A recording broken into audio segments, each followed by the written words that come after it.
Hello बच्चों, I am Monis Misra. Today we are discuss about an important topic of NEET exam के लिए आज हम एक इंपॉर्टेंट टॉपिक डिस्कस करने वाले हैं बच्चों। ह्यूमन फिजियोलॉजी का टॉपिक है, बेस्ट टॉपिक है, बेहतरीन टॉपिक है, क्योंकि बेटा यहाँ से क्वेश्चन बनने की प्रोबेबिलिटी है, ऐसा लगता है। फिलहाल ह्यूमन फिजियोलॉजी से इस समय क्वेश्चन का वेटेज जो है वो कम हो गया है। पहले ह्यूमन फिजियोलॉजी से क्वेश्चन ठीक ठाक आते थे 2018 के पहले, लेकिन अभी इस बीच में जो देख रहे हैं हम लोग क्वेश्चंस जो हैं उसमें डिसऑर्डर से ही बन रहे हैं, मैक्सिमम फिजियोलॉजी से क्वेश्चन नहीं बन रहे हैं। लेकिन फिर भी हमको पढ़ना तो है ही। आपको पता है ह्यूमन फिजियोलॉजी में दो कॉम्प्लेक्स टॉपिक माने जाते हैं। एक तो हार्ट का जो है प्रोसेस, जैसे कि मैंने बहुत इजी में ही आपको पढ़ा दिया था, सर्कुलेशन कैसे कैसे हो रहा है, काउंटर करंट मैकेनिज्म, और इसमें अगर हम देखें तो ब्रेन एक कॉम्प्लेक्स टॉपिक माना जाता है कि थोड़ा कॉम्प्लेक्स है, समझने में मुश्किल होता है बच्चों, बट ऐसा कुछ है नहीं। आइए हम एक मिनट में देखेंगे कैसे कैसे होगा। ह्यूमन फिजियोलॉजी पहले ही लिखा हुआ है यहाँ पे, तो हम इसको आगे बढ़ाते हैं। बेटा हमको पढ़ना है आज ह्यूमन फिजियोलॉजी। क्या पढ़ेंगे? टॉपिक है हमारा ह्यूमन फिजियोलॉजी का, और ह्यूमन फिजियोलॉजी का टॉपिक जो है उसको हम क्या बोलेंगे? टॉपिक है हमारा ब्रेन। क्या टॉपिक है बच्चा? ब्रेन। तो आज हम ह्यूमन फिजियोलॉजी का जो टॉपिक लेने वाले हैं वो है ब्रेन। और ब्रेन कोई छोटा टॉपिक तो है नहीं दोस्त, क्योंकि ब्रेन से ही सारी चीज़ें ऑपरेट हो रही हैं। आप और हम पढ़ा पा रहे हैं तो भी ब्रेन की हेल्प से, और आप पढ़ पा रहे हो तो भी ब्रेन से। अगर ब्रेन नहीं हो तो कहानी सब खत्म है, पूरी बॉडी ही, पूरा ही इंजन ही बेकार है। तो इसलिए बॉडी को ऑपरेट करने वाला जो ऑपरेटर है वो ब्रेन है। अब ब्रेन को अगर समझना है ना, तो बच्चों पहले मैं आपको बताऊं कि पूरी बॉडी को कोऑर्डिनेट, जैसे कि इस चैप्टर का नाम आप जानते होंगे, तो कोऑर्डिनेशन इसमें वर्ड एक आता है। क्या आता है? Neural control and coordination. तो न्यूरल कंट्रोल मतलब न्यूरॉन्स के बारे में डिटेल में आपको पढ़ा ही चुका हूँ इसके पहले। न्यूरॉन्स में साइनेप्स क्या होते हैं, कैसे एसिटाइलकोलिन, कैसे वहाँ से न्यूरोट्रांसमीटर्स निकलते हैं और कैसे वो इम्पल्स जनरेट कराते हैं, पोलराइजेशन, डीपोलराइजेशन, रीपोलराइजेशन, सब मैंने आपको पढ़ा रखा है। यहाँ पर ब्रेन की बात हम करें कि ब्रेन हमारा कैसे डिवाइडेड है। मैंने पीछे आपको CNS PNS भी पढ़ा दिया था, सेंट्रल नर्वस सिस्टम और पेरिफेरल नर्वस सिस्टम के क्या क्या पार्ट्स हैं, कैसे उनका फंक्शन है, कैसे उनकी फिजियोलॉजी है। यहाँ पर हम देखेंगे तो ब्रेन कैसे काम करता है ना बच्चों। अगर हम ब्रेन को देखें तो हम इजिली पहले ब्रेन के स्ट्रक्चर को थोड़ा सा समझेंगे, ठीक है ना, तो उसके बाद आगे बढ़ेंगे। देखो ब्रेन अगर हम देखें तो 3 पार्ट्स में डिवाइडेड है। मेन 3 पार्ट्स हैं ब्रेन के। एक को हम बोलते हैं फोर ब्रेन, दूसरा एक पार्ट है बच्चों जिसे हम बोलते हैं मिड ब्रेन, और तीसरे पार्ट्स को हम क्या बोलते हैं? Hind brain. बच्चों फोर ब्रेन का वह भाग है जो कह लीजिए कि लार्जेस्ट पार्ट है, मतलब फोर ब्रेन में ढेर सारे कंपोनेंट्स हैं। मिड ब्रेन और फोर ब्रेन का काम भी ज़्यादा है। इसके बाद मिड ब्रेन के बाद हाइंड ब्रेन। अगर हम बात करें तो ब्रेन, ये पूरा ब्रेन कहाँ पाया जा रहा है? तो खोपड़ी में, खोपड़ी के अंदर, स्कल के अंदर। किसके अंदर? स्कल। ये क्रेनियम बोन में ब्रेन बॉक्स के अंदर एकदम बढ़िया सा पैक है हमारा ब्रेन। अब देखो कैसे पैक है, मैं बताऊं आपको। तो अगर देखेंगे बच्चों तो यहाँ पर पहले हमारे ब्रेन को अगर हम देखें, ऐसा एक स्ट्रक्चर, ये हमारा क्रेनियम बॉक्स है। ये क्या है? Cranium box. क्रेनियम बॉक्स के अंदर अगर हम चलेंगे तो हमको कुछ ऐसा स्ट्रक्चर दिखाई देगा। थोड़ा सा और अंदर जब चलेंगे, जब इसके अंदर थोड़ा सा और घुसेंगे तो हमको एक स्ट्रक्चर ऐसा दिखाई देगा, ऐसा डबल लेयर्ड स्ट्रक्चर दिखाई देगा। थोड़ा सा और अंदर चलेंगे तो हमको कुछ थिन लेयर्स दिखाई देंगे। थिन लेयर्स, पतली लेयर्स है, ऐसे इस फॉर्म में दिखाई देती हैं, ऐसे। इसके अंदर एक ऐसी लेयर है, ऐसी। और इसके भी अंदर अगर हम जाएंगे तो हमको एक स्ट्रक्चर पहले ऐसा होता है, मैं स्ट्रक्चर ही बनाता हूं ऐसे, और इस स्ट्रक्चर में आप देखेंगे तो आपको इस स्ट्रक्चर को कवर करती हुई एक लेयर दिखाई देगी, ऐसे कवर करती हुई इसको एक लेयर दिखाई। मैं आपको दिखा रहा हूं कि ब्रेन आपका किस जगह पर कैसे पाया जाता है। इसको कवर करती हुई एक लेयर ऐसे दिखाई देगी। इस बीच में बच्चा, इसके बीच में एक फ्लूइड भरा होगा, यहां पर एक फ्लूइड भरा होगा, ऐसे। वो क्या कर रहा होगा? फ्लूइड हमेशा प्रोटेक्शन का काम करता है, यहां पर प्रोटेक्शन का काम करता है बेटा। ये जो फ्लूइड होगा ये प्रोटेक्ट कर रहा होगा। किसको प्रोटेक्ट कर रहा है? मैं बता रहा हूं। ब्रेन ने बहुत सारे कपड़े पहन रखे बेटा अपने प्रोटेक्शन के लिए, जिससे ब्रेन को चोट ना पहुंचे, क्योंकि गॉड को पता है, ईश्वर को पता था कि अगर ब्रेन से कोई खिलवाड़ हुआ तो इंसान मरे हुए इंसान के जैसा हो जाएगा। अगर ब्रेन डिस्टर्ब हो गया तो सब कहानी बेकार है। तो इसलिए भगवान ने इसको बहुत सिक्योर रखा है। अब बात करेंगे सबसे ऊपर और मोटी लेयर जो मैंने बनाई रखी है, ये वाली लेयर। अगर मैं इसकी बात करूं, ये वाली लेयर जो आप देख रहे हो, ये वाली लेयर, तो ये लेयर क्या है? ध्यान देना, अगर मैं इस लेयर की बात करूं तो ये जो मोटी वाली लेयर देख रहे हो बेटा, ये आपका स्कल बोन है। क्या है? स्कल का बोन है, खोपड़ी का बोन है, मतलब ये मोटा वाला ये स्कल बोन है, ठीक है ना। तो हम कह सकते हैं कि दैट इज स्कल बोन। ये क्या है? स्कल बोन है। बेटा देखो नेमिंग कर देते हैं, ये आपका स्कल बोन है, ठीक है ना, ये हो गया स्कल बोन। इसके बाद अगर हम देखेंगे तो बेटा एक येलो कलर से लाइन बनाई हुई है जो कि डबल मेम्ब्रेनस है। कैसी है? Double membranous. बेटा ये वाली लेयर जो है ये फाइब्रस लेयर है। क्या है? फाइब्रस लेयर है, और इसको हम कहते हैं ड्यूरा मैटर। क्या बोलते हैं? Dura mater. समझना, इसको हम कहते हैं dura mater, that is dura mater. Dura mater is the first boundary of brain which is double membranous and fibrous in nature. Fibrous nature बोले तो आपने फाइब्रस ज्वाइंट पढ़ा होगा, खतरनाक, इमूवेबल, मतलब मजबूत वाला। ये कवरिंग है हड्डी के जस्ट नीचे, और इसे हम फाइब्रस ड्यूरा मैटर कहते हैं। थोड़ा सा और नीचे चलेंगे तो इसके बाद भी एक डबल मेम्ब्रेनस कवरिंग है। सोचो कितनी अच्छी इसकी सिक्योरिटी है। यहां पर एक डबल मेम्ब्रेनस कवरिंग और है जिसको हम बोलेंगे बेटा अरेक्नोइड्स। क्या बोलेंगे? अरेक्नोइड्स। अरेक्नोइड्स। अरेक्नोइड्स is the second covering which are also double membranous but they are thin। ये थिन होती है, थोड़ी पतली होती है, ये फाइब्रस नहीं होती, ये थिन होती है और डबल मेम्ब्रेन में ये भी होती है। कौन सी बेटा? Arachnoids. Arachnoids is the second boundary of layer of brain. Skull bone को छोड़कर देखेंगे तो अरेक्नोइड्स कैसी बाउंड्री है? दूसरी बाउंड्री है जिसमें जो लेयर्स हैं वो पतली पतली हैं। कैसी हैं? पतली हैं। और ये स्पेशल कैरेक्टर है मैमल्स का, ये बात ध्यान दीजिएगा। Arachnoids is the double membranous and it is the special characteristic feature of present only mammals. ये किसका फीचर है? Only mammals. ये मैमल्स का फीचर है, ध्यान देना, हाईलाइट करिएगा, ये क्वेश्चन के फॉर्म में बन सकता है। इसके बाद देखते हैं बेटा, बीच में एक फ्लूइड भरा हुआ है, ठीक है ना। इस फ्लूइड में, इस बीच में अरेक्नोइड्स के जस्ट नीचे चल रहे हैं तो एक फ्लूइड भरा हुआ है। इस फ्लूइड को हम क्या बोलते हैं? यहां पे मेंशन करता हूं, इस फ्लूइड को हम बोलते हैं सेरेब्रो स्पाइनल फ्लूइड।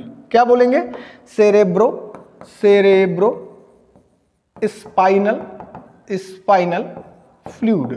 ये बेटा क्या है? Cerebro spinal fluid.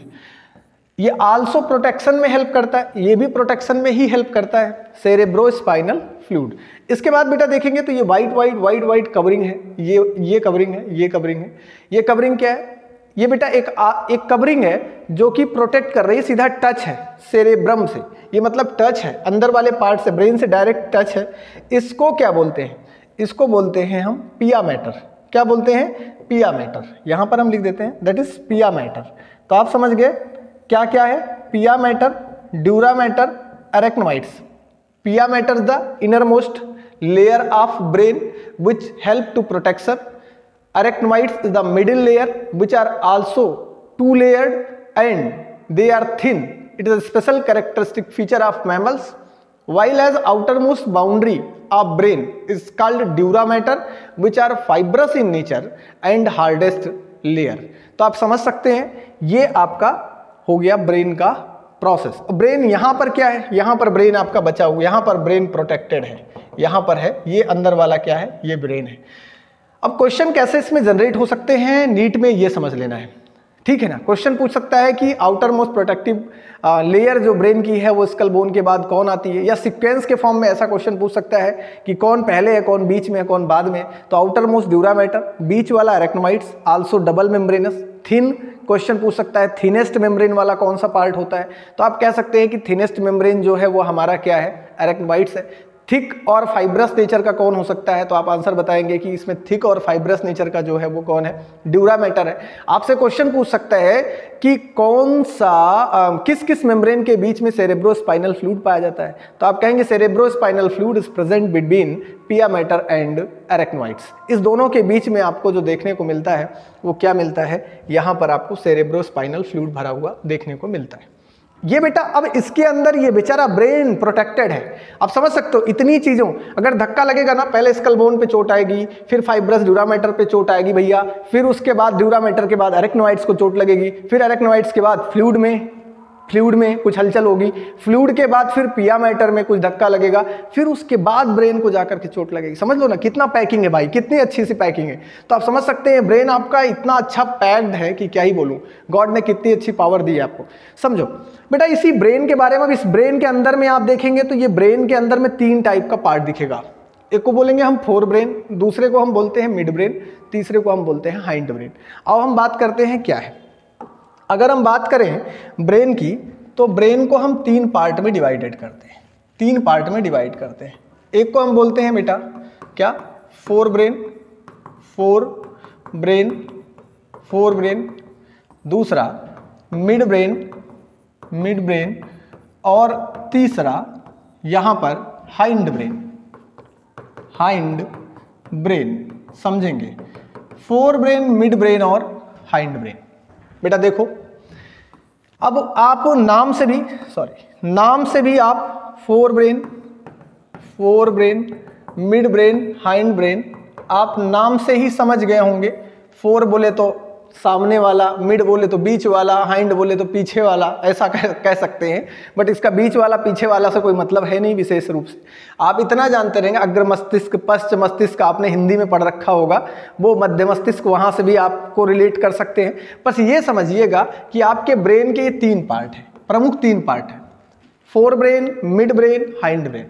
बेटा लेकिन इनकी ओरिजिन की अगर हम बात करें तो इनकी ओरिजिन जो है, इनका ओरिजिन कैसे कैसे हुआ है, क्वेश्चन ये यहां से बन सकता है कि forebrain is originated from, तो आप उसमें ऑप्शन में रहेगा एक्टोडर्मल, मेसोडर्मल, इंडोडर्मल। नहीं, उस ऑप्शन में आपको मिल सकता है, उस ऑप्शन में मिल सकता है प्रोजेंसेफ्लॉन, मीजेंसेफ्लॉन, प्रोजेंसेफ्लॉन, मीजेंसेफ्लॉन, रोम्बिनसेफ्लॉन, ऐसे ऑप्शन मिल सकते हैं। तो आप कहेंगे सर आपने तो बताया था एक्टोडर्मल, मेसोडर्मल, इंडोडर्मल ओरिजिन से पूरी बॉडी ही ओरिजिनेट होती है, ये ब्रेन में कहाँ से अलग आ गया? बेटा ब्रेन की ओरिजिन अगर आप देखेंगे तो एक्टोडर्मल है, बट यहाँ पर अगर आप देखेंगे तो इस कंडीशन में आपको क्या दिखेगी, यहाँ पर प्रोजेंसेफ्लॉन, मीजेंसेफ्लॉन और ब्रेन का जो पार्ट है ओरिजिन का, वो अलग अलग पार्ट से ओरिजिनेट होते हैं। चलो दिखा बताते हैं आपको। Forebrain is originated from prosencephalon, ये जानते रहेंगे, ये कहाँ से? Prosencephalon. Forebrain is originated from prosencephalon. Midbrain कहाँ से ओरिजिनेट होगा? मीजेंसेफ्लॉन, मीजेंसेफ्लॉन, मीजेंसेफ्लॉन। while as hind brain is originated from रोम्बिनसेफ्लॉन, ये कहाँ से ओरिजिनेट होगा बच्चों? रोम्बिनसेफ्लॉन। अब आप जानेंगे रोम्बिनसेफ्लॉन, याद रखने के लिए बस कॉमन सी बात है कि forebrain is originated from prosencephalon और इसकी ओरिजिन कहाँ से है? मीजेंसेफ्लॉन। और ये कहाँ से ओरिजिनेट होता है? Hindbrain is originated from rhombencephalon. यही क्वेश्चन आपसे पूछा जा सकता है, तो इसलिए आप इसको ध्यान दीजिएगा। प्रोजेंसेफ्लॉन और मीजेंसेफ्लॉन कम आते हैं, हाइंड ब्रेन की ओरिजिन का कई बार क्वेश्चन छोटे मोटे फॉर्म में पूछ सकता है। तो hindbrain is originated from rhombencephalon, ठीक है ना? इतनी बात समझ में आई। तो बेटा पहली बात तो आपको पता चल गया कि ओरिजिन क्या क्या किसकी किसकी है, ठीक है ना? फिर हम बात करेंगे फोर ब्रेन की। किसकी बात करेंगे? Fore brain.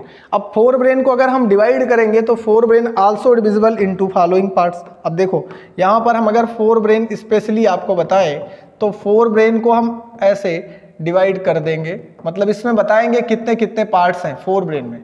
तो हम देखेंगे बेटा, तो फोर ब्रेन में हमें मिलेंगे कुछ इंपॉर्टेंट पार्ट्स दिखाई देंगे। फोर ब्रेन के अलग अलग 2 पार्टों में फोर ब्रेन को डिवाइड किया गया है, दो डिवीजन में, 2 हेमिस्फीयर है।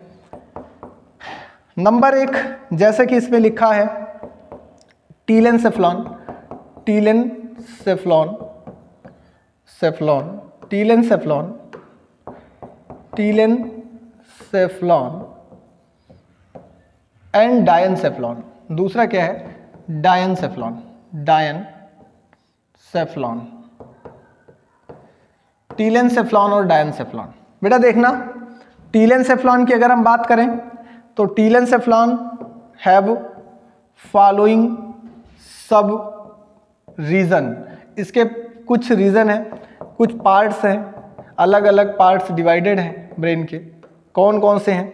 अगर हम बात करें टीलेंसेफ्लॉन में तो हम इसमें देखेंगे, इसमें हमें दिखाई देता है hippocampus, hippocampus, amygdala, amygdala, amygdala, hippocampus और इसमें हिप्पोकैम्पस, एमिगडेला और इसके दूसरे पार्ट्स हैं amygdala, olfactory lobe and cerebrum. Olfactory lobe, olfactory lobe, हाँ, ऑल्फैक्टरी लोब और सेरेब्रम, सेरेब्रम समझेंगे, cerebrum, cerebrum, olfactory lobe, hippocampus, amygdala is the part of telencephalon. इसके बाद अगर बात करेंगे डायंसेफ्लॉन, डायंसेफ्लॉन हैव 3 पार्ट्स। यहाँ पर इपीथैलेमस, इपीथैलेमस, थैलेमस, यहाँ पर थैलेमस और हाइपोथैलेमस, हाइपोथैलेमस समझेंगे बच्चों, थैलेमस, इपीथैलेमस और हाइपोथैलेमस, ये डायंसेफ्लॉन के पार्ट्स हैं। मैं आपको बता रहा हूं फोर ब्रेन के 2 मेन डिवीजन है, टीलेंसेफ्लॉन और क्या है, डायंसेफ्लॉन। डायंसेफ्लॉन इंक्लूडेड, ये डायंसेफ्लॉन इंक्लूड करता है following 3 part, epithalamus, thalamus and hypothalamus. जबकि टीलेंसेफ्लॉन रखता है सेरेब्रम, ऑल्फैक्टरी लोब, एमिगडेला और हिप्पोकैम्पस। ये 4 पार्ट्स हैं फोर ब्रेन के टीलेंसेफ्लॉन के, ठीक है ना, ये आपको जानते रहना है।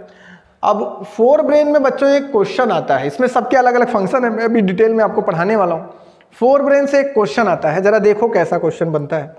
फोर ब्रेन से यहाँ पे एक क्वेश्चन बनता है, फोर ब्रेन से एक क्वेश्चन बनता है, समझना कि लार्जेस्ट पार्ट कौन सा है इसका। मैंने 4 पार्ट बताए ना, फोर ब्रेन के 4 पार्ट बताए आपको। फोर ब्रेन में टीलेंसेफ्लॉन के 4 पार्ट बताए। किसके बेटा, यहाँ पर मैंने टीलेंसेफ्लॉन के मैंने कितने पार्ट बताए आपको, 4 पार्ट। 4 पार्ट में सेरेब्रम, क्या क्या बताया, सेरेब्रम बताया, और क्या बताया, सेरेब्रम के साथ में आपको बताया एमिगडेला, मैंने आपको बताया हिप्पोकैम्पस और बेटा ऑल्फैक्टरी लोब। मैंने ये आपको 4 बातें बताई, समझो। यहाँ पर दूसरी बात मैंने बताई डायंसेफ्लॉन में, डायंसेफ्लॉन मैंने आपको बताया डायंसेफ्लॉन में 3 पार्ट, कौन कौन सा बताया बेटा, इपीथैलेमस और आपको बताया थैलेमस और क्या बताया, हाइपोथैलेमस समझो। ये मैंने आपको बताया कि फोर ब्रेन के पार्ट्स हैं बेटा, इसमें सबके अलग अलग फंक्शन है, सबको मैं डिटेल में पढ़ाऊंगा। लेकिन एक बेटा पार्ट है जहां से क्वेश्चन जनरेट होता है, समझेंगे कौन सा पार्ट है, सेरेब्रम सुनो, ये आपका है हिप्पोकैम्पस, एमिगडेला, नॉट सेरेब्रम इंक्लूड नहीं करेंगे बेटा। इसमें आपका एक पार्ट है, ध्यान देंगे, सेरेब्रम डज नॉट इंक्लूड, यहां सेरेब्रम को इंक्लूड नहीं करेंगे। एमिगडेला, हिप्पोकैम्पस, थैलेमस और हाइपोथैलेमस, ये 4 पार्ट, कौन से, हिप्पोकैम्पस, हाइपोथैलेमस, एमिगडेला एंड थैलेमस, ठीक है ना। ये बेटा आपका 4 पार्ट को इंक्लूड करके कॉमनली हम एक नाम देते हैं लिम्बिक सिस्टम। क्या नाम देते हैं, लिम्बिक सिस्टम, समझेंगे, limbic system. Following 4 parts are included, following 4 parts are included combinedly called limbic system. इन 4 पार्ट्स को इंक्लूड करके, कौन कौन से पार्ट बेटा, hypothalamus, thalamus, amygdala and hippocampus, इन 4 पार्ट को कॉमनली हम इंक्लूड करके कहते हैं लिम्बिक सिस्टम। क्या कहते हैं बेटा, इसी लिम्बिक सिस्टम को आप कह सकते हैं इमोशनल ब्रेन। क्या कहते हैं, इमोशनल पार्ट ऑफ ब्रेन। ये आपका इमोशनल ब्रेन है, इमोशनल पार्ट ऑफ ब्रेन, ये ब्रेन का इमोशनल पार्ट कहलाता है। क्या है इमोशनल पार्ट बेटा, limbic system. Limbic system included amygdala, hippocampus, thalamus और हाइपोथैलेमस, ये क्या है, लिम्बिक सिस्टम। बेटा इस लिम्बिक सिस्टम का काम समझ रहे होंगे आप, मेरी बात फिर से समझिएगा। Thalamus, hypothalamus, amygdala, hippocampus, combinedly called limbic system. क्या कहलाता है? Limbic system. Limbic system is also called emotional part of brain या इमोशनल ब्रेन। फोर ब्रेन का इमोशनल पार्ट है बेटा। ये कुछ चीजों को अपने में इंक्लूड करके, मतलब कुछ फंक्शन के लिए रिस्पॉन्सिबल होता है बॉडी में। क्या क्या करवाता है? लिम्बिक सिस्टम बहुत इंपॉर्टेंट है। ये इमोशनल जो ब्रेन का पार्ट है, ये चारों चीजें इंक्लूड होकर के, हाइपोथैलेमस, थैलेमस, एमिगडेला और हिप्पोकैम्पस। ये लिम्बिक सिस्टम करता क्या है बेटा? आपको मोटिवेट करने के लिए, जब टीचर मोटिवेट करता है ना, तो ये मोटिवेशन कहां से आता है? That's responsible for this limbic system. यही लिम्बिक सिस्टम रिस्पॉन्सिबल है इसके लिए, ठीक है ना बेटा। आपको जब एग्रेशन, अचानक किसी बात से चिढ़ लगती है और गुस्सा आने लगता है, एग्रेशन के लिए also responsible for limbic system. अगर आपको किसी से नफरत होने लगती है, गुस्सा आती है, उससे नफरत बनाते हैं, दूरी बनाते हैं, that's responsible for limbic system. उसके लिए लिम्बिक सिस्टम रिस्पॉन्सिबल है।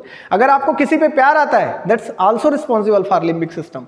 बेटा लव के लिए, हेट के लिए, इमोशन के लिए, मोटिवेशन के लिए, सब के लिए रिस्पॉन्सिबल क्या है? Limbic system. It included 4 important parts of fore brain.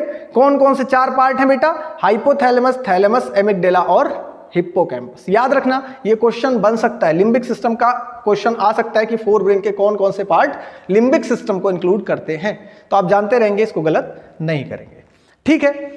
इसके बाद बेटा हम अगर बात करें कि लार्जेस्ट, ये वाला पूछ सकता है सेरेब्रम क्या है, तो आप बता देंगे कि ये largest part of fore brain, ठीक है ना। ये क्या है? Largest part of fore brain को हम क्या बोलते हैं? सेरेब्रम बोलते हैं, ठीक है ना। इसके बाद बात करते हैं बेटा मिड ब्रेन। अगर हम बात करें मिड ब्रेन में क्या क्या इंक्लूड होता है, फोर ब्रेन हो गया, मिड ब्रेन अभी मैं डिटेलिंग कराऊंगा, बस थोड़ा सा अभी धैर्य बना के आपको रखना है। देखो मिड ब्रेन की अगर हम बात करें तो मिड ब्रेन क्या है? मिड ब्रेन में बेटा, मिड ब्रेन का एक बड़ा पार्ट है जिसे हम बोलते हैं कार्पोरा क्वाड्रिजेमिना। क्या बोलेंगे? Corpora, corpora, corpora quadrigemina, quadrigemina, समझेंगे। Corpora quadrigemina is the part of midbrain. किसका पार्ट है बेटा? मिड ब्रेन का पार्ट है। ओरिजिन में बता चुका हूं, मीजेंसेफ्लॉन की ओरिजिन है मिड ब्रेन की। बच्चों इसके बाद अगर हम पूछें कि ये कार्पोरा क्वाड्रिजेमिना क्या फंक्शन करता है, क्या क्या करता है, तो समझेंगे corpora quadrigemina is responsible for, ये इसके पास होता है बेटा 2 टाइप का colliculi. Colliculi is the part of brain, एक पार्ट है ब्रेन का बेटा। 2 को बोलते हैं, 2 के नंबर में होता है सुपीरियर कॉलिकुली। क्या बोलते हैं? सुपीरियर कॉलिकुली, समझेंगे, कॉलिकुली। और 2 को बोलते हैं इंफीरियर कॉलिकुली, समझेंगे, इंफीरियर, इंफीरियर कॉलिकुली। इनके पास 2 कॉलिकुली है, एक सुपीरियर है, दूसरी क्या है? इंफीरियर है, और ये भी 2 के नंबर में।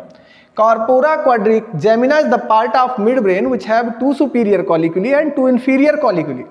समझना मेरी बात को बेटा। 2 superior colliculi is responsible for visual reflex। Question आता है, is responsible for visual reflex। ये किसके लिए रिस्पॉन्सिबल है? visual reflex के लिए। While as inferior colliculi is responsible for auditory reflex। ये किसके लिए बेटा? auditory reflex। मतलब क्या है ऑडिटरी और विजुअल? समझिएगा, जब कोई चीज आप देखते हैं ना, तो वो रिफ्लेक्स आपके ब्रेन में जा रहा है with the help of bipolar neuron. आपको बता चुका हूं मैं, bipolar neuron is present in our eyes and nose. तो बेटा ये बाइपोलर न्यूरॉन की हेल्प से जो करंट सीधा ब्रेन में जाता है वो इन्हीं के पास जाता है, कॉर्पोरा क्वाड्रिजेमिना के पास। और ये क्वाड्रिजेमिना जो है ये अपनी सुपीरियर कॉलिकुली की हेल्प से विजुअल रिफ्लेक्स को संभालता है, समझता है, वाइल एज इंफीरियर कॉलिकुली की हेल्प से आप ये समझ पाते हैं कि आपको कुछ सुनाई दे रहा है। अगर आपको कुछ सुनाई देगा तो आप समझ पाएंगे कि हमें कुछ सुनाई दे रहा है। जैसे कि आप बैठे बैठे अचानक कहीं से गाना बजना शुरू होता है, आपको पता लगता है यार सॉन्ग, अरे सॉन्ग आपको पता चलता है। अगर ये कॉलिकुली काम नहीं करते तो आप सुनते तो, बट आपको पता नहीं चलता कि आप सुन क्या रहे हैं, ठीक है ना। तो आप कह सकते हैं कि ऑडिटरी रिफ्लेक्स जो है ये इंफीरियर कॉलिकुली और जो विजुअल रिफ्लेक्स है वो कॉर्पोरा क्वाड्रिजेमिना मिड ब्रेन का सुपीरियर कॉलिकुली एक्सेप्ट करता है। इतनी बात समझ में आई। इसके बाद बेटा हम बात करते हैं हाइंड ब्रेन की। कौन सी ब्रेन बेटा? Hind brain. अगर हमको ये समझ में आया तो हम अब बात करेंगे हाइंड ब्रेन का। हाइंड ब्रेन इज द जिसको पश्च मस्तिष्क तुम हिंदी में पढ़ के आए, तुम ना पढ़े होगे लेकिन हम तो खूब पढ़े यार। पश्च मस्तिष्क, हाइंड ब्रेन। हाइंड ब्रेन को भी हम डिवाइड करते हैं दो पार्ट में। एक को बेटा इसका पार्ट है, इसका बड़ा पार्ट है, जिसे हम कहते हैं मीजेंसेफ्लॉन। क्या कहते हैं? मीजेंसेफ्लॉन। समझना, मीजेंसेफ्लॉन, मीजेंसेफ्लॉन, मीजेंसेफ्लॉन। एक को हम कहते हैं मीजेंसेफ्लॉन, दूसरा है मेटेनसेफ्लॉन। समझना, मीजेंसेफ्लॉन और मेटेनसेफ्लॉन। समझो बच्चों, मीजेंसेफ्लॉन क्या है और मेटेनसेफ्लॉन क्या क्या है। मीजेंसेफ्लॉन इज इंक्लूडेड, ये क्या रखता है, इसके पास इसमें कौन कौन से पार्ट आते हैं हाइंड ब्रेन के? तो बेटा इट इंक्लूडेड मेडुला ऑब्लांगेटा। क्या इंक्लूड कराता है? Medulla oblongata. गेटा समझेंगे, मेडुला ऑब्लांगेटा, या तुम गाटा पढ़ सकते हो, जो आपका मन करे पढ़ लो। Mesencephalon included medulla oblongata, while as metencephalon included, ये दो चीजों को इंक्लूड करता है बेटा। पॉन्स को, पॉन्स वेरोली आपने सुना होगा, न्यूमोटैक्सिक सेंटर। कब सुना था? जब रेस्पिरेशन पढ़ रहे थे। बोलो ना कब सुना था, एकदम दिमाग काम ही नहीं करता। पॉन्स वेरोली आपने सुना होगा ना। Pons varolii is the pneumotaxic centre which responsible for क्या? Controlling the breathing rate. आपने सुना होगा, तो उसमें पॉन्स वेरोली। मीजेंसेफ्लॉन की अगर बात करें दोस्त, तो मेटेनसेफ्लॉन में और इंक्लूड क्या करता है? Cerebellum, not cerebrum. यहां पर हम कह देंगे सेरेबेलम, नॉट सेरेब्रम। ध्यान देना, cerebellum is the part of hind brain, cerebrum is the part of fore brain. अब यहां सेरेबेलम क्या है? Second largest part of brain. ये दूसरा जान लीजिएगा, सेकेंड, क्योंकि ये सेरेब्रम जैसा है ना, तो इसलिए इसका जैसा का मतलब नाम सुनने में बस। Second largest part of brain. ये ब्रेन का दूसरा बड़ा पार्ट है। कौन? सेरेबेलम। तो आप जानते रहेंगे cerebellum is the second largest part of brain. ये सेकेंड लार्जेस्ट पार्ट है किसका? हाइंड ब्रेन, मतलब ब्रेन का सेकेंड लार्जेस्ट पार्ट है सेरेबेलम। बॉडी बैलेंसिंग करने में हेल्प करता है भाई साहब। इधर देखिएगा, मेडुला ऑब्लांगेटा की अगर हम बात करें, तो मेडुला ऑब्लांगेटा क्या है? It is responsible for involuntary actions को संभालने के लिए। Control to involuntary action. क्या करवाता है? Control to involuntary action. Involuntary action कौन कौन से हैं? जैसा कि तुम्हें छींकना है तो तुम अपने आप को रोक नहीं सकते हो, स्नीजिंग मतलब खटाखट छींकोगे, ये क्या है? Involuntary action. हिक्कपिंग, जैसे कि आपको हिचकियां आने लग जाती हैं कभी कभी, हिक्कपिंग, आप उसको रोक नहीं सकते हो कि भाई आप अब 5 मिनट रुक जाओ, नहीं, अगर आनी है तो हिचकी आएगी, उसे बोलेंगे इनवॉलेंट्री एक्शन, वो तुम्हारे कंट्रोल में नहीं है। जैसे कि वोमिटिंग, आप चाहो कि वोमिटिंग रुक जाए, नहीं, अगर भाई साहब आपको बस में चलते समय, गाड़ी में चलते समय वोमिटिंग होती है ना, तो इसका मतलब आपका मेडुला कंट्रोल नहीं कर पा रहा। इनवॉलेंट्री एक्शन, फटाफट फेंकोगे, दैट्स वोमिटिंग।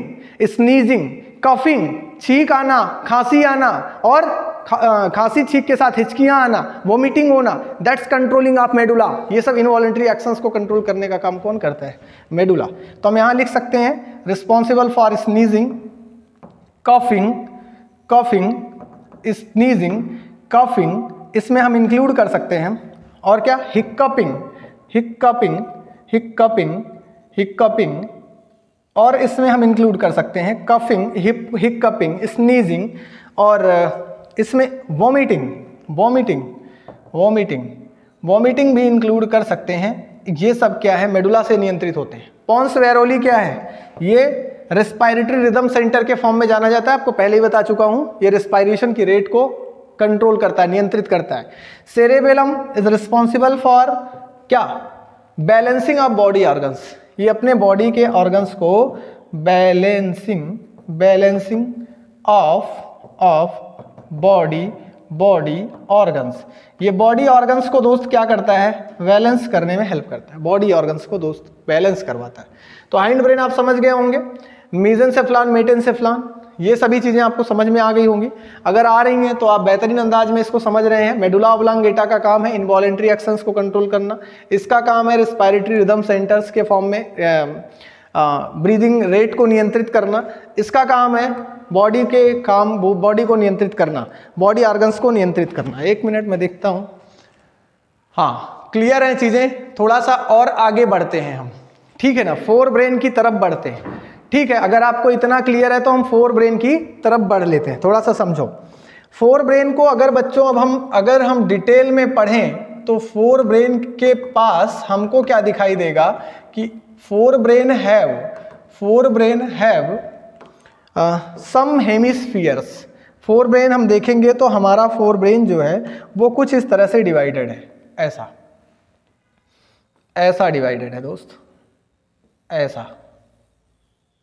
ऐसा डिवाइडेड है फोर ब्रेन ऐसा। और बीच में मैं थोड़ा सा अभी गलत भी करूंगा इसको, गलत का मतलब ये है कि थोड़ा सा इसमें से गायब करूंगा। क्यों गायब करूंगा? इसलिए कि इस डायग्राम को कंप्लीट करना है, अभी तक कंप्लीट नहीं हुआ है, अब कंप्लीट हो गया। बेटा ये आपका फोर ब्रेन है। अगर हम फोर ब्रेन को देखें तो फोर ब्रेन ऐसा दिखेगा, और इसमें आपको जो दिख रहा है चैम्बर, ये क्या है? ये चैम्बर है। जैसे आपने दिल में देखा था, दिल आपने हार्ट पढ़ते समय देखा था ना, ऐसा ही चैम्बर है दोस्त। ये आपका फ्रंटल है, हम इसको लिख देते हैं, ये फ्रंटल है, फ्रंटल लोब है।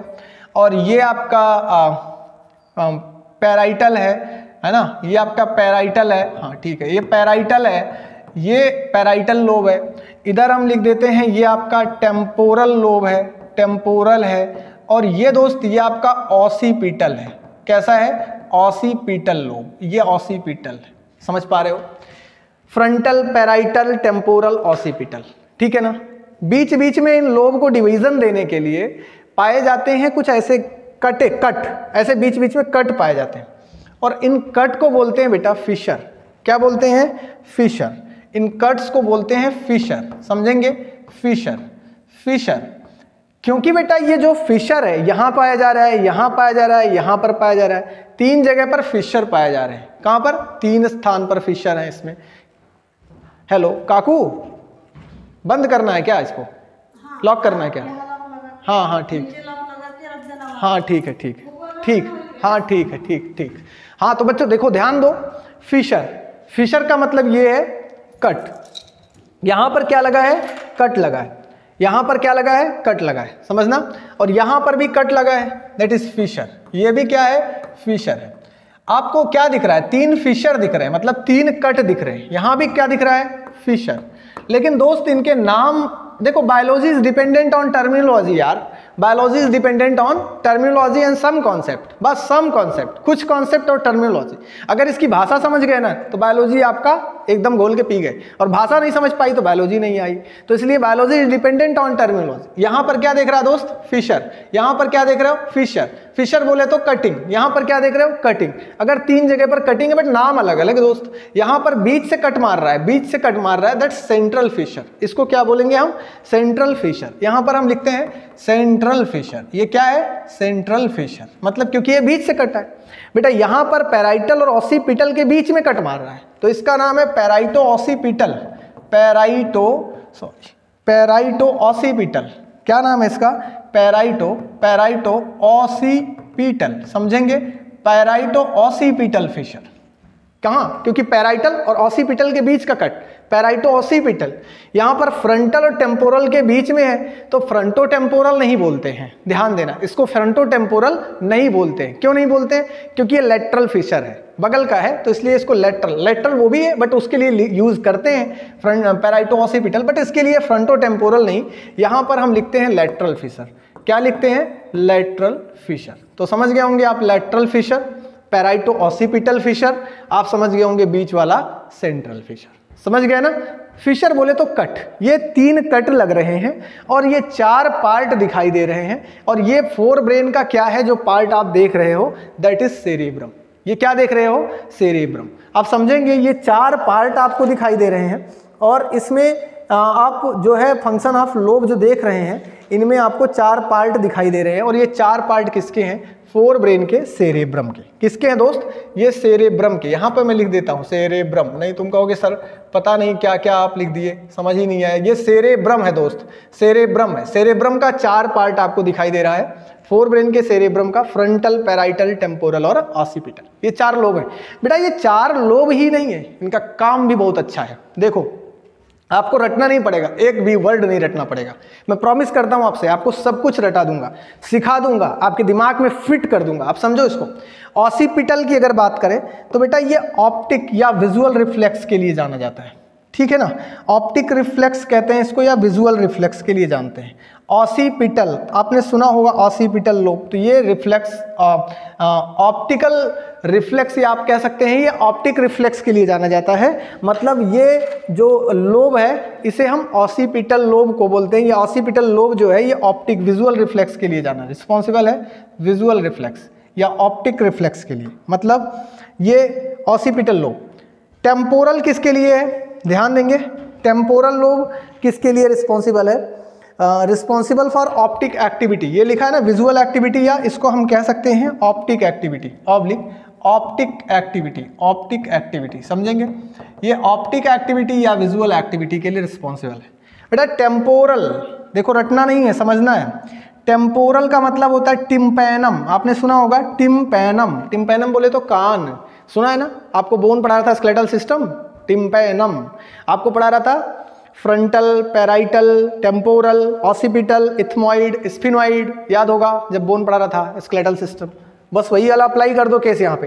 टेम्पोरल, टेम्पोरल का मतलब है टिम्पैनम, हम इसको यहाँ से जोड़ते हैं। टिम्पैनम बोले तो कान, कान का काम क्या है, सुनना, तो टेम्पोरल, टेम्पोरल का काम क्या है, ऑडिटरी रिफ्लेक्स। ये बेटा ऑडिटरी रिफ्लेक्स को कवर करता है, मतलब ये ऑडिशन के लिए जाना जाता है। ऑडिटरी एक्टिविटी मतलब आप जो सुनते हैं वो इसी से सुन पाते हैं, ठीक है ना, कुछ भी सुन रहे हैं तो। दूसरा बेटा temporal responsible for sensory activity, sensory activity के लिए भी रिस्पॉन्सिबल है, ठीक है ना। सेंसरी रिफ्लेक्स या सेंसरी एक्टिविटीज़ जो आप कर रहे हैं वो टेम्पोरल से ही आती हैं। ऑल्फैक्टरी बोले तो जो स्मेल वगैरह आप कवर करते हैं वो भी, और स्मेल के बारे में आपको जो सेंसेशन आता है वो भी लोब यही टेम्पोरल ही बताता है। आगे और क्या बताता है, ये बताता है दोस्त आपको वर्निकीज एरिया कहते हैं, सुनने का स्थान, जो सुन करके आप, इसमें एक एरिया पाया जाता है जिसको बोलते हैं वर्निकीज एरिया, ये WERNIKIS, वर्निकीज एरिया। वर्निकीज एरिया एक ऐसी एरिया है ना बच्चों जो कि क्या करती हैं, जो सुनती है, मतलब आप डिस्कशन कर रहे हैं ना, आप बोल रहे हैं, बोलने के लिए रिस्पॉन्सिबल ये नहीं है बट सुनने के लिए रिस्पॉन्सिबल है।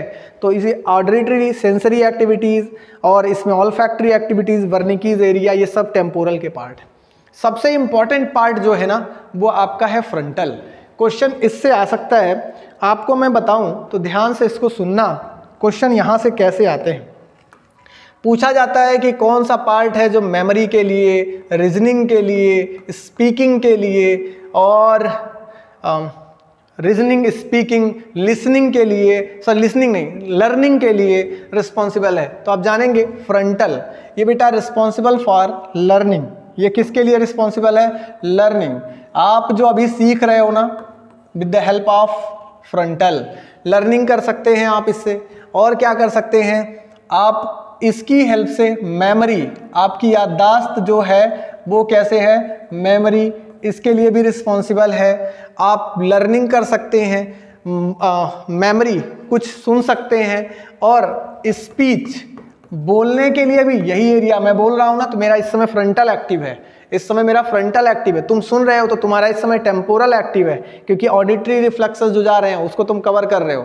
तुम सुन रहे हो तो तुम्हारा ऑडिटरी एक्टिव है। मैं बोल रहा हूँ तो लर्निंग है। रीजनिंग के लिए रिस्पॉन्सिबल है, और क्या करता है, रीजनिंग के लिए रिस्पॉन्सिबल है, स्पीच के लिए रिस्पॉन्सिबल है, मेमोरी के लिए, क्रिएटिव आइडियाज, जो भी आइडिया आप क्रिएट करते हैं, क्रिएटिव आइडियाज के लिए भी रिस्पॉन्सिबल है। क्रिएटिव आइडियाज, क्रिएटिव एक्टिविटीज़ या क्रिएटिव आइडियाज़, अगर कोई आइडिया आपके मन में जल्दी से आती है, क्रिएटिव नेचर के हैं आप, तो क्रिएटिव एक्टिविटी मतलब तुम्हारा फ्रंटल लोब बहुत अच्छा चल रहा है, फ्रंटल लोब बढ़िया चल रहा है। अगर तुम्हारे सामने भगवान जी आ जाएं और कह दें भैया कोई वरदान मांग लो हमसे, तो उस समय भगवान जी से तुम यही वरदान मांगना, ये भगवान जी हमारा फ्रंटल लोब एक्टिव कर दो। ये वरदान नहीं मांगना कि मुझे डॉक्टर बना दो, है ना। डॉक्टर तभी बनोगे जब फ्रंटल लोब एक्टिव हो जाएगा। तो भगवान जी से कहो मेरा फ्रंटल लोब भगवान जी एक्टिव करवा दो। फायदा क्या होगा, फायदा ये होगा दोस्त आपको जल्दी से याद हो जाएगा, लर्निंग हो जाएगी, आप रीजनिंग जहाँ भी तर्क वर्क की ज़रूरत है फिजिक्स वगैरह में फटाफट कर लेंगे, आपका मेमोरी बहुत स्ट्रांग हो जाएगा। फायदा और क्या हो जाएगा, स्पीच, मतलब स्पीच तो तुम्हें करना नहीं है but reasoning, learning, memory, creative ideas, ये फटाफट तुम करने लग जाओगे, मतलब स्ट्रांग हो जाएगा भाई। अगर ये एक्टिव हो गया तो मजे ही मजा है, ठीक है ना। दूसरी बात बेटा बचता है पैराइटल। तो पैराइटल के क्या काम है, यहां पर ले लेते हैं। पैराइटल का काम बच्चा बहुत कम है। किसी ने थप्पड़ मारा, आपको एहसास हुआ, कोई पागल आदमी को थप्पड़ मारोगे उसको पता भी नहीं चलेगा कि उसको दर्द हो रहा है कि नहीं हो रहा है, बिकॉज बेटा उसका हो सकता है कि ये पैराइटल काम नहीं कर रहा है, नहीं कम कर रहा है तो उसको पेन नहीं होगा, हो सकता है। अगर पैराइटल वर्क कर रहा है तो वही पेन होगा। बेटा ये बताता है आपके पेन को, ये दर्द को बताता है, और क्या, टच को, किसी ने आपको टच किया आप फील कर रहे हो वो भी बताता है। टच हॉट कोल्ड, हॉट को बताता है, गर्म, अगर गर्म कुछ टच करा रहे हो उसको तो पता चलेगा। कोल्ड भी बताता है बेटा, कोल्ड बताता है, हॉट कोल्ड टच पेन, ये सब के बारे में रिसेप्शन किस में है, पैराइटल में, ये पैराइटल हेमिस्फीयर बताता है। तो आपने क्या देखा बेटा, फोर ब्रेन के सेरेब्रम के कुछ हेमिस्फीयर हैं, फ्रंटल है, पैराइटल है, टेम्पोरल है, ऑसिपिटल है। फ्रंटल सबसे ज़्यादा इंपॉर्टेंट है, फ्रंटल इंपॉर्टेंट है बेटा। फ्रंटल क्यों इंपॉर्टेंट है, बिकॉज लर्निंग इंपॉर्टेंट तो सब हैं, लेकिन तुम्हारे लिए आप ऐसे याद कर सकते हो कि तुम्हारे लिए पढ़ने के लिए सबसे ज़्यादा इंपॉर्टेंट क्या है, फ्रंटल। फ्रंटल में बिकॉज आपको लिसनिंग की लर्निंग की पावर आ जाएगी, फ्रंटल से मेमोरी आपका स्ट्रांग हो जाएगा, क्रिएटिव आइडियाज स्ट्रांग हो जाएंगे, स्पीच के लिए रिस्पॉन्सिबल है फ्रंटल। बेटा स्पीच एरिया जो पाई जाती है उसको बोलते हैं, यहाँ पर एक इंपॉर्टेंट क्वेश्चन समझेंगे, उसको बोलते हैं ब्रॉडकास्ट एरिया। ये स्पीच एरिया को बोलते हैं ब्रॉडकास्ट एरिया। क्या बोलते हैं, ब्रॉडकास्ट एरिया, ये समझेंगे, ये ब्रॉडकास्ट एरिया है। और यहाँ पर मैंने आपको बताया टेम्पोरल में एक एरिया पाया जाता है जिसका नाम है वर्निकीज एरिया। तो बेटा एक क्वेश्चन आपसे पूछा जाता है ड्यूरिंग डिस्कशन, जिस समय डिस्कशन चल रहा होता है, कन्वर्सेशन चल रहा होता है, उस समय ब्रेन का कौन सा एरिया एक्टिव होता है। तो आप जानेंगे उस समय ब्रेन का दो पार्ट एक्टिव होता है, broadcast area and Wernicke's area are active during discussion. जिस समय हम डिस्कस कर रहे होते हैं तो हमारा सुनने वाला भी एरिया एक्टिव होगा, टेम्पोरल भी, और हम बोल रहे हैं तो बोलने के लिए हमारा स्पीच में फ्रंटल एरिया भी एक्टिव होगा। डिस्कशन में दोनों चीज़ें सुनना भी पड़ता है और बोलना भी पड़ता है, इसलिए हमारी वर्निकीज एरिया और ब्रॉडकास्ट एरिया दोनों एक्टिव होते हैं। क्वेश्चन समझिएगा during discussion our Wernicke's and broadcast area are both are actives. Broadcast area present in our frontal hemisphere of cerebrum while as Wernicke's area is present our कहाँ पर, temporal hemisphere of cerebrum। इतना आपको समझ में आ गया होगा। तो आपको ये सेरेब्रम मैंने बता दिया, cerebrum is the largest part of forebrain, ये लार्जेस्ट पार्ट है। इसके बाद बच्चों अगर हम चलते हैं तो सेरेब्रम के बाद ज़्यादा बातें हमको किसी के बारे में डिटेल आपके सिलेबस में नहीं करनी, फिर मिड ब्रेन करना है। मिड ब्रेन के बारे में मैंने आपको बता दिया, ऑप्टिक और ऑडिटरी रिफ्लेक्सेस सुपीरियर और इंफीरियर कॉलिक्यूली से आते हैं। फिर हाइंड ब्रेन, हाइंड ब्रेन में बेटा मैं पहले ही बता चुका हूँ, फंक्शन से 3 क्वेश्चन जनरली आते हैं। पोन्स जो है वो बॉडी रेस्पिरेटरी रेट को कंट्रोल करता है, मेडुला ऑब्लांगेटा जो है वो क्या करता है, इनवॉलेंट्री एक्शंस को कंट्रोल करता है, लाइक दैट हिकअपिंग, वोमिटिंग, स्नीजिंग, ये सभी चीज़ों को। और अगर हम बात करें कि हमारा सेरेबेलम, तो बेटा वॉलेंट्री मसल्स जो अपनी बॉडी में लगी हुई हैं, स्केलेटन सिस्टम से कनेक्टेड है, उनके एक्शंस को कंट्रोल करता है, बॉडी को बैलेंस करने में हेल्प करता है, ये अपने बॉडी का। और लास्ट में एक क्वेश्चन आता है ब्रेन स्टेम का, तो ब्रेन स्टेम इज इंक्लूडेड, वो ब्रेन स्टेम इंक्लूडेड करता है मेडुला ऑब्लांगेटा को, मिड ब्रेन को और पोन्स को। इसमें सेरेबेलम नहीं इंक्लूड होता, आप इतना जानते रहेंगे, फोर ब्रेन नहीं इंक्लूड होता, उसको ब्रेन स्टेम कहते हैं। ठीक है, बाकी डिटेल मैं आपको कराते ही रहूंगा धीरे धीरे। आप इतने क्वेश्चंस को आज के डेट में मैंने कम से कम इसमें 25 से 30 क्वेश्चन सॉल्व कराए हैं। देखो बेटा ये सभी क्वेश्चन के फॉर्म में आते हैं, ये क्वेश्चन के फॉर्म में आ सकता है, विजुअल रिफ्लेक्स कहाँ से देते हैं, यहाँ पे भी पेन, टच, हॉट, कोल्ड हम कहाँ से देखते हैं, क्वेश्चन आ सकता है। Creative ideas, learning, memory, speech, reasoning कहाँ से हम, मतलब कौन सा हेमिस्फीयर रिस्पॉन्सिबल इसके लिए, ऑडिटरी, सेंसरी, ऑल फैक्ट्री और वर्निकीज एरिया, इन सब के लिए हमारे ब्रेन का कौन कौन सा पार्ट रिस्पॉन्सिबल है, ये सारे क्वेश्चन आते हैं। तो आप जान लीजिए इन सारी चीजों के लिए ब्रेन का एक ही पार्ट रिस्पॉन्सिबल है, जिसको हम बोलते हैं फोर ब्रेन। फोर ब्रेन का cerebrum, cerebrum is the largest part of our brain. आज के लिए इतना ही, पढ़ते रहिए, खुश रहिए, मस्त रहिए, फिर हम मिलेंगे नेक्स्ट सेशन में। जय हिंद, जय बायोलॉजी।